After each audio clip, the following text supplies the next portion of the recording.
Imagine waking up one day and realizing that the life you're living doesn't quite feel like your own. You're doing the things you're supposed to do. You're keeping the peace, meeting expectations, putting on the right face, but deep down there's a voice, quiet, persistent, asking, is this really who I am? There are things in life we can afford to lose. Comfort, convenience, even a few opportunities along the way. But there are certain things you should never sacrifice, no matter what the cost. Not for love, not for success, not for anyone's approval, because once these things are gone, it's hard, sometimes impossible to get them back. The first thing you should never sacrifice is your values. They are your compass. Your values are what guide you when no one's watching. When you trade them for validation or short-term gain, you may win in the moment, but you lose direction. You start drifting, and before long you don't recognize the person in the mirror. The world doesn't need a version of you that fits in. It needs the version of you that stands for something. Next, never sacrifice your boundaries. Boundaries are not walls, they're doors. They let the right people in and keep the wrong energy out. When you abandon your boundaries to avoid conflict or to please others, you're slowly teaching yourself that your needs don't matter, but they do. Your time, your peace, your energy, they're precious, and it's not selfish to protect them, it's wise. The third is your growth. Comfort is seductive, but it comes at a cost. When you stop growing, you stop living. You stop evolving into who you were meant to become. Growth is uncomfortable. Yes, it requires risk, vulnerability, change. But everything beautiful, every breakthrough, every step closer to purpose lies on the other side of discomfort. Never settle for staying small just because it's familiar. And finally, never sacrifice your joy, not for perfection, not for image, not for the illusion of control. We've been taught to chase the version of life that looks good from the outside, but joy, real joy, doesn't come from how things look, it comes from how they feel. Choose the kind of life that may not impress everyone, but fills you up from the inside out. At the end of the day, life is too short to live someone else's story. The people who truly love you won't ask you to shrink, dim, or bend until you break. They will honor your values, respect your boundaries, celebrate your growth, and protect your joy. Your values are the invisible threads that hold your life together. They shape your decisions, influence your relationships, and form the foundation of your character. When everything else is uncertain, your job, your relationships, even your confidence, your values are what you can return to. They are your inner compass, quietly guiding you toward what feels right, what feels meaningful, what feels true. But here's the hard part. In today's world, it's easy to sacrifice your values without even realizing it. We live in a culture that rewards performance over integrity, popularity over purpose, appearance over authenticity. It's tempting to bend your principles just a little, to get the job, to please the partner, to keep the peace. You tell yourself it's just this once, just this little thing. But every time you compromise a value, even slightly, you chip away at the core of who you are.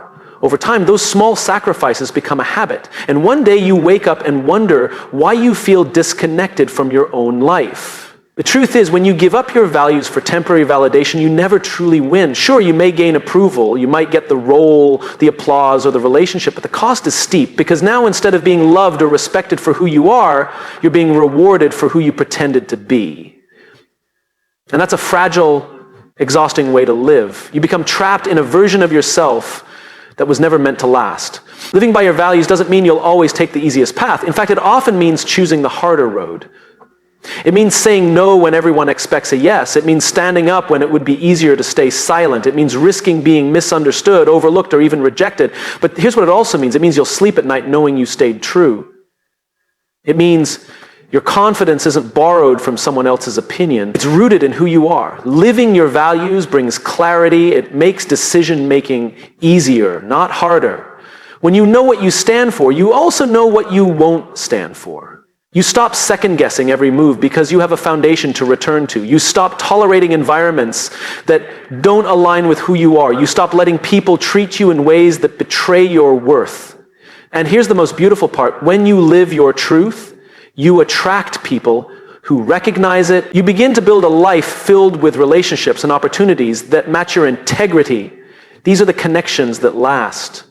These are the people who see the real you and say, that's enough.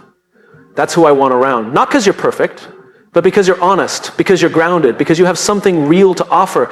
You don't need to be everything to everyone. You just need to be someone to yourself. You don't need the whole world to agree with your values. You just need to believe in them enough to live by them. At the end of the day, no title, no trophy, no applause is worth losing the essence of who you are. So ask yourself, what do I believe in? What do I stand for? What am I unwilling to trade, no matter what the world offers me in return?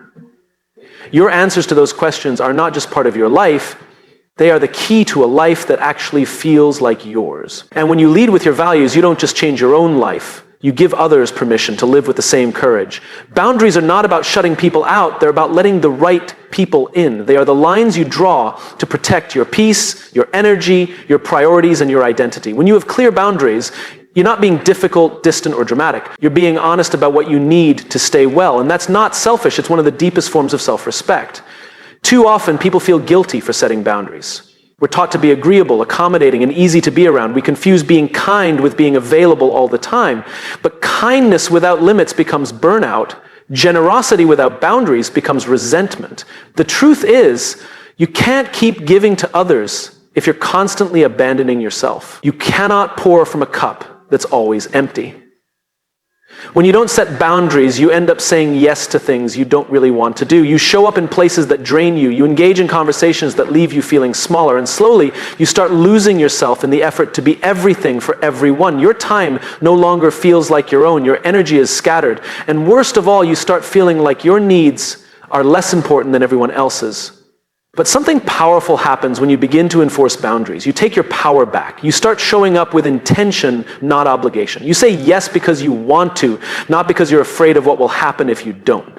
That shift from pleasing to choosing is where self-respect lives. It's where you stop negotiating your worth and start honoring it. Setting boundaries doesn't require you to be harsh. You don't need to raise your voice to be firm. You can love people and still say, that doesn't work for me. You can care deeply and still walk away when someone crosses a line. Boundaries aren't walls, they're bridges. They create the structure for healthy connection. Because real connection can't exist without honesty. And honesty means letting others know what's okay with you and what's not. When you communicate your limits clearly, you teach people how to treat you. You show them what respect looks like. And those who value you will adjust. They may not like it at first, especially if they benefited from your lack of boundaries, but the right people won't walk away when you start valuing yourself. They'll rise to meet you there. On the other hand, when someone repeatedly disregards your boundaries, believe them. That's not love. That's not respect.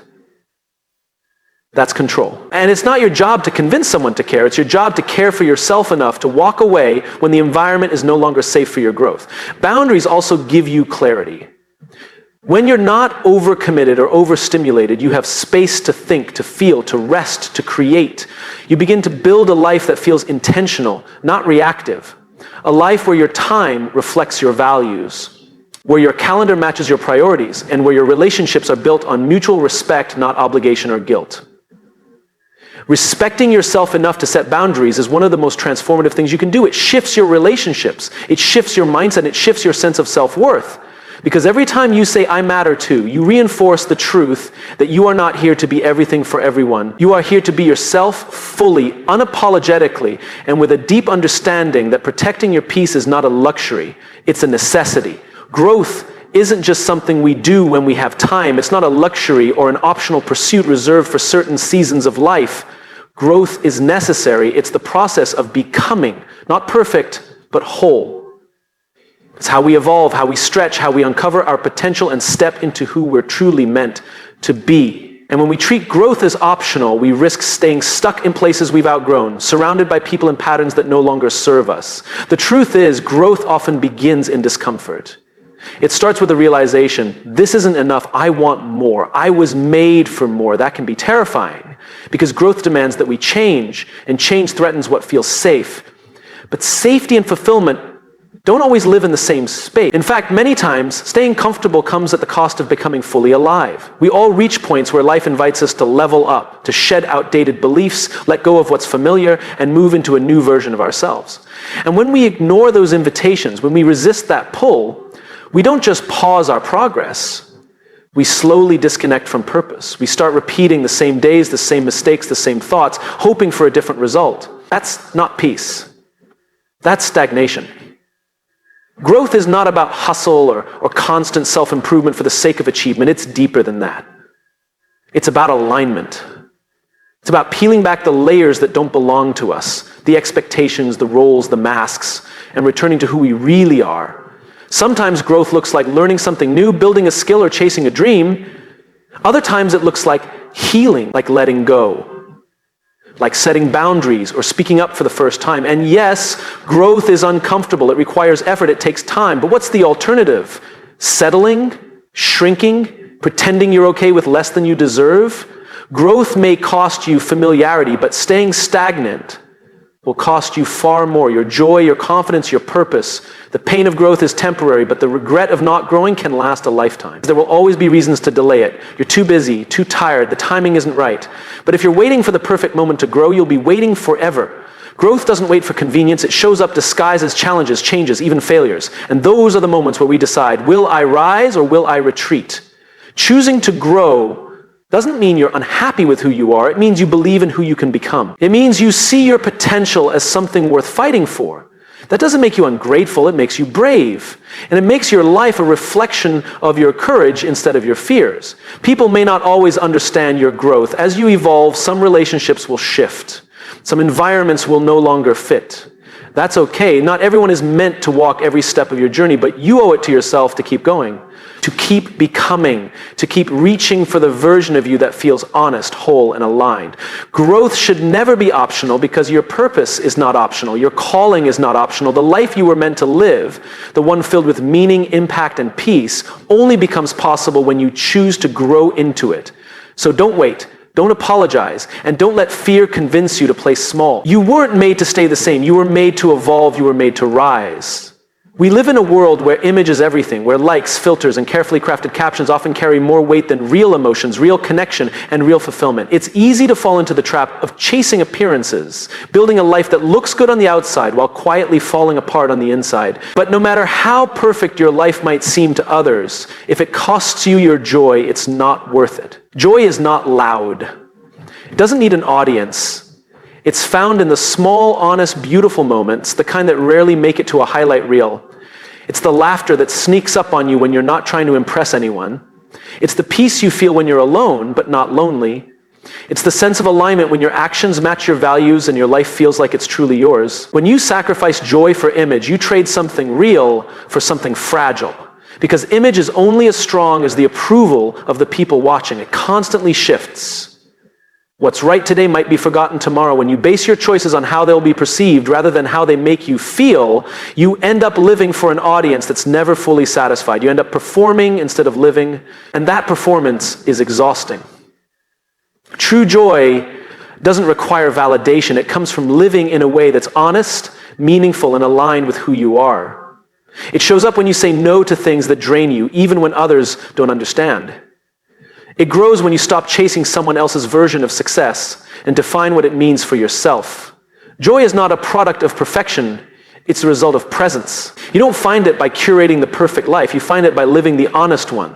But we're taught early on to care about how things look. We're rewarded for fitting in, for achieving what others can see, for being admired. And sometimes we become so good at appearing okay that we forget to check if we actually are. We tell ourselves that we should be happy because things look good from the outside. But deep down, there's a disconnect.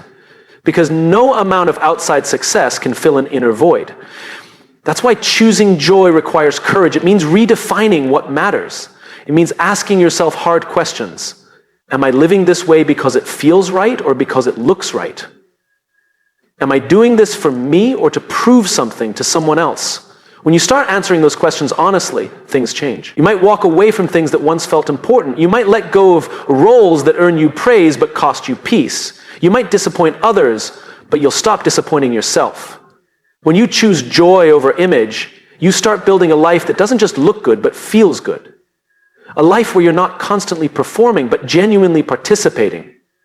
A life where your happiness isn't dependent on how it's perceived, but on how it's lived. And that kind of life might not get a standing ovation, but it will give you something far more valuable.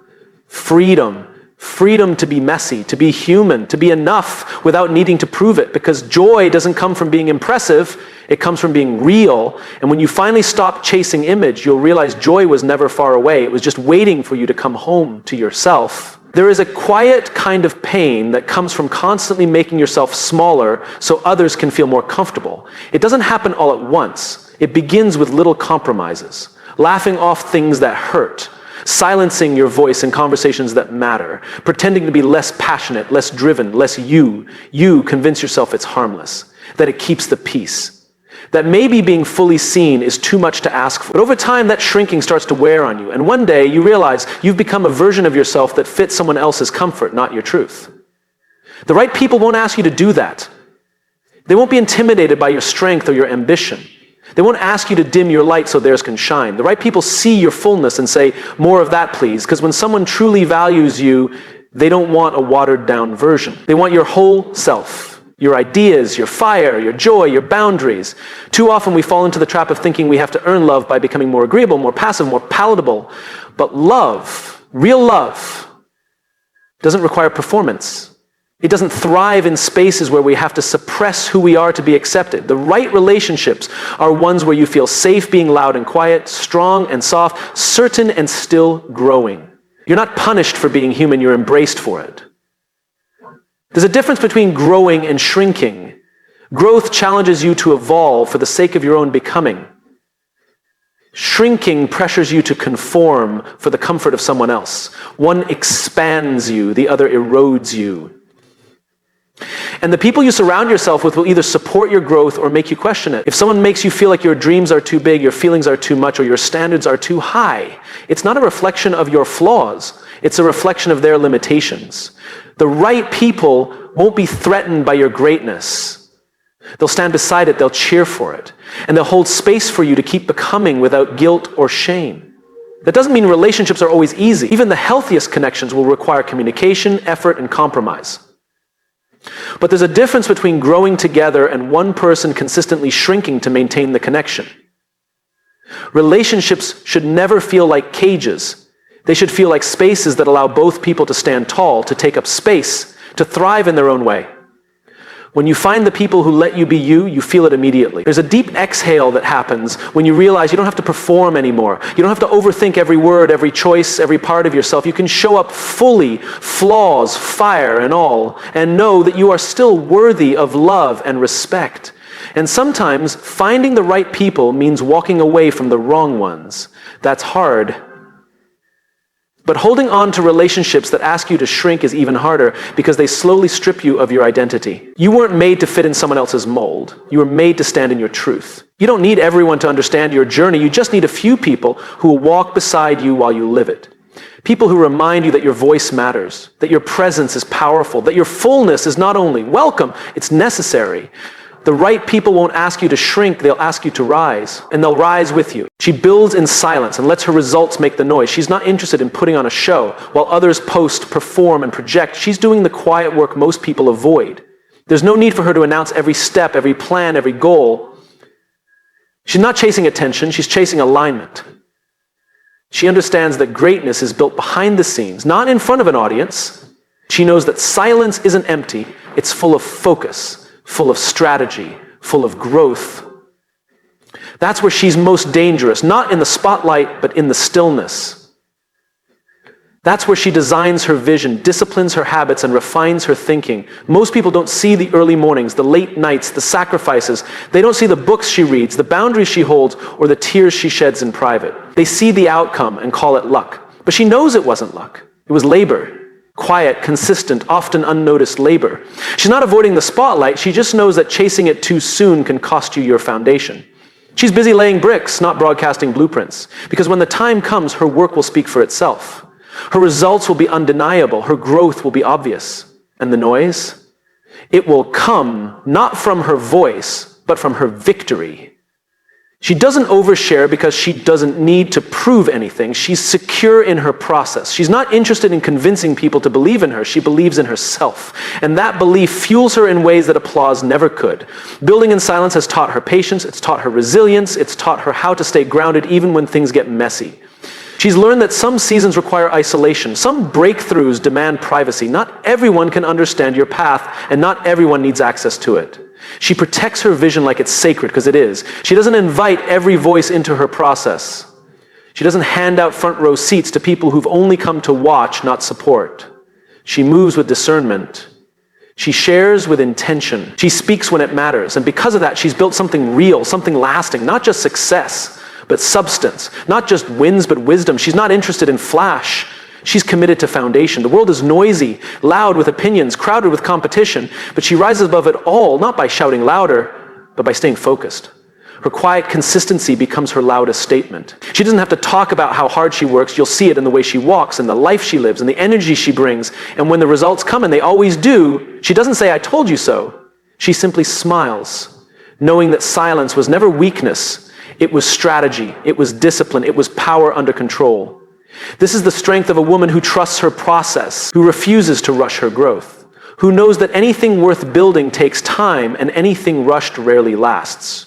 So while others seek validation, she seeks mastery. While others want to be seen, she wants to be solid. And when the time is right, when the work is done, when the foundation is unshakable, her results will make the noise that her voice never had to. Her standards are her circle. She doesn't measure her worth by the number of people around her. She measures it by the quality of energy she allows into her space. She's learned that who you keep close is a direct reflection of what you tolerate, what you believe you deserve, and what you're willing to accept. So now she chooses carefully. She doesn't beg for company. She doesn't adjust her values to fit in.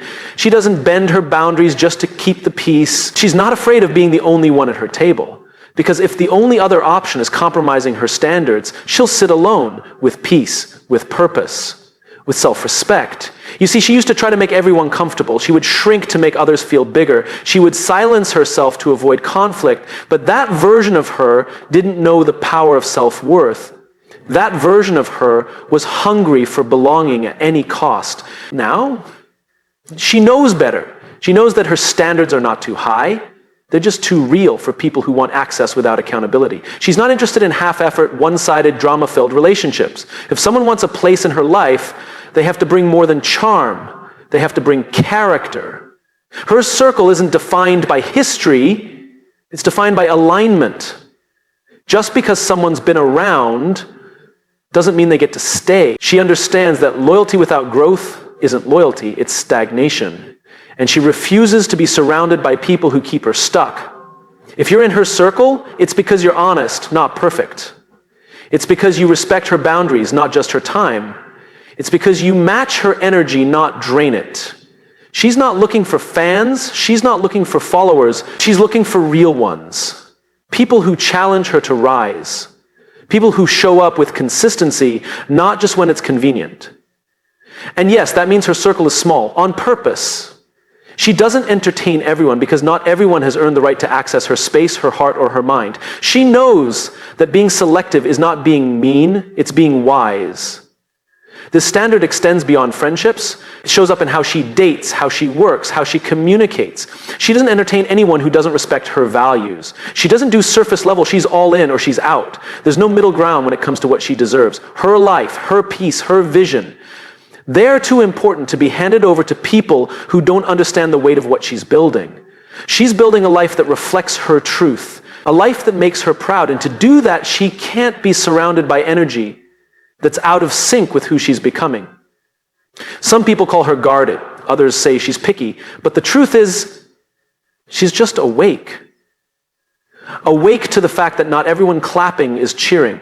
That not everyone showing up is staying. That not everyone smiling is sincere. So she watches, she listens, she moves with discernment. She's kind, but she's not naive. She's open, but not exposed. She's welcoming, but not available to just anyone. Because her standards are her circle. And if you don't honor her values, you don't earn her presence. Simple as that. This is a woman who doesn't just protect her peace, she curates her environment. She surrounds herself with what reflects her purpose, fuels her growth, and honors her soul. Not everyone will understand that, and she's perfectly okay with that. She chooses focus over fitting in, not because she's antisocial, not because she thinks she's better than anyone else, but because she's finally realized that her future is far more important than someone else's comfort. Fitting in used to be her goal. She used to bend, shrink, and soften herself just to be accepted. She'd laugh at things that weren't funny, go places she didn't enjoy, and stay silent when she should have spoken up, all because she didn't want to be left out, but not anymore. Now she's on a mission, and that mission requires focus. It requires clarity, consistency, and the kind of self-respect that doesn't crumble when she's standing alone. She's learned that the cost of constantly trying to fit in is authenticity, and she's not willing to pay that price anymore. She understands something now. Blending in may make you feel safe, but it rarely helps you grow. It keeps you small. It keeps you tied to people who only like the version of you that agrees with them, that doesn't challenge the norm, that never rises too high or shines too bright. But she didn't come this far to dim her light for the comfort of others. So she's chosen focus. She's chosen the path that demands solitude but delivers progress. She's chosen to wake up early while others sleep, to work while others party, to plan while others procrastinate. Not because she's boring, but because she's building. And yes, there are moments when it gets lonely, when the silence is loud, when she wonders if she's missing out. But then she remembers she's not missing out. She's leveling up. She's not falling behind. She's moving forward at her own pace in her own lane. People may not understand her choices. They may call her distant, too serious, even selfish. That's fine. She's not doing this for validation. She's not focused on being liked. She's focused on being fulfilled. That shift alone has freed her from so much noise. She used to worry about being invited, included, remembered. Now she's too focused on evolving, healing, and becoming the woman she was always meant to be. She's replaced comparison with concentration. Instead of watching what everyone else is doing, she's paying attention to her own progress. This kind of focus takes discipline. It means saying no when it would be easier to say yes. It means choosing growth over gossip, self-respect over social approval, purpose over popularity. It means being the one who's different in a world that pushes everyone to be the same, but this is what makes her powerful. She's not influenced by the crowd. She's led by her calling.